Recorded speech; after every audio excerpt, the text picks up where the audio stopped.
ఇక రేవంత్ కు సినిమా చూపిస్తాం. కాంగ్రెస్ పై ప్రజల్లో తిరుగుబాటు స్టార్ట్. 10 ఏళ్లుగా తెలంగాణ కోసం కేటీఆర్ కష్టపడ్డారు. రక్తాన్ని రంగరించి చెమటకు దారపోశారు. ఇక లోక్సభ ఎన్నికల్లో గులాబీ జెండా ఎగరాలి. అసెంబ్లీ ఎన్నికల లోపాలపై సమీక్షిస్తాం. బీఆర్ఎస్ నేత కేటీఆర్ సంచలన వ్యాఖ్యలు. రంగరించిరట కేసీఆర్ గారి రక్తం రంగరించి తెలంగాణ రాష్ట్రానికి రంగబూసిరట. ఇక సినీ స్టార్ని చేస్తానంటూ అత్యాచారం. మేకప్ ఆర్టిస్ట్పై జూనియర్ ఆర్టిస్ట్ అఘాయిత్యం. డెమో కోసం ఓయో రూమ్కి పిలిచి లైంగిక దాడి. పెళ్లి చేసుకుంటానంటూ పలుమార్లు మోసం. ఇటీవల మరో యువతితో కలిసి భౌతిక దాడి. పోలీసులను ఆశ్రయించిన బాధిత యువతి. ఈ తొలివేళకు సంబంధించిన హెడ్లైన్స్. ఇక నమస్తే తెలంగాణ చూస్తే ఇక నో గ్యారంటీ. ఇక్కడ కూడా హామీలకు తిలోదకాలైన కర్ణాటక లాగా ఇక్కడ కాంగ్రెస్ చేతులెత్తేయడమేనా? ఇక హామీల అమలుపై శ్వేతపత్రం విడుదల చేయాలి. 420 హామీలు ఎప్పుడు అమలు చేస్తారో చెప్పండి. సీఎం తేదీలు ప్రకటించిన హామీల సంగతి ఏంటి?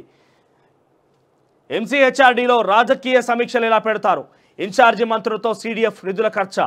ఫార్ములా ఈ రేసును రద్దు చేయడం సరికాదు. మాజీ డిప్యూటీ సీఎం కడియం శ్రీహరి గారు కుంభం అనిల్ కుమార్ రెడ్డిని ప్రగతి భవన్లో కాంగ్రెస్ పార్టీకి సంబంధించిన వ్యక్తిని ప్రగతి భవన్ అంటే అధికారిక భవనం ముఖ్యమంత్రి గారిది. అది ఎవరికి సొంత భవనం కాదు, ప్రైవేట్ భవనం కాదు, లేకపోతే పార్టీ భవనం కాదు. అక్కడ కుంభం అనిల్ కుమార్ రెడ్డిని చేర్చుకొని ప్రత్యేకంగా రాజకీయ చర్చలు పెట్టినప్పుడు గుర్తురాని ఈ యొక్క మాటలు ఇప్పుడు ఎందుకు గుర్తుకొస్తున్నాయి? ఎంసీహెచ్ఆర్డీలో రాజకీయ సమీక్షలు ఎలా పెడతారని చెప్పి అడుగుతున్నారు కదా. మీరు ఇష్టానుసారంగా ప్రగతి భవన్లో మీటింగులు, రాజకీయంగా మీటింగులు, తెలంగాణ భవన్ రాజకీయ మీటింగులు. మీరు తెలంగాణ భవన్ లేక ఒక commercial activity T News channel నడిపించినట్టుగా ఆరోపణలు ఉన్నాయి కదా. తర్వాత ఫామ్ హౌస్ కూడా తరలింపు. ఫామ్ హౌస్లో మీటింగ్ ఎట్లా పెడతారు? ప్రైవేట్ దాంట్లో ఫామ్ హౌస్లో క్యాబినెట్ మీటింగ్ ఎట్లా పెడతారు? కొన్నిసార్లు మన గత సీఎస్ ఎవరు ఆయన సోమేష్ కుమార్ ఫామ్ హౌస్కి కూడా పోయి మీటింగ్ పెట్టిండు. అధికారిగా ఉన్నటువంటి వ్యక్తి ఫామ్ హౌస్లో మీటింగ్ గాడేం పని ఆ మీటింగ్ పెట్టడానికి? మరి అప్పుడు గుర్తురాలేదు మాటలన్నీ.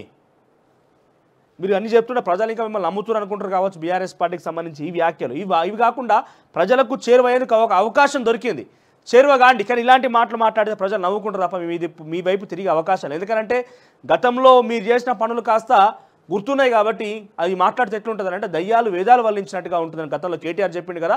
ఆ రకంగా ప్రజలు భావిస్తారు తప్ప ఈ మాటలు కాకుండా ప్రజలకు చేరువయ్యేందుకు ఏం చేస్తారు? ఎస్ వీళ్ళు దరఖాస్తులు ఏమవుతున్నాయి వాటి మీద ప్రశ్నించండి. అభయహస్తం దరఖాస్తులు ఎప్పుడు ఇంప్లిమెంట్ చేస్తారు వాటి మీద ప్రశ్నించండి. రైతు బంధు మీద అడగండి. ఇంకే అడగాల. కానీ మీరు చేసిన కార్యక్రమాన్నే వీళ్ళు చేస్తే మేము దొంగల మీరు దొంగలు అన్నట్టుగా జోగి రాసుకుంటే ఏమవుతుంది? ప్రజలు నవ్వి బూడిద రాలుతుంది తప్ప ఏముండదు ఆడ.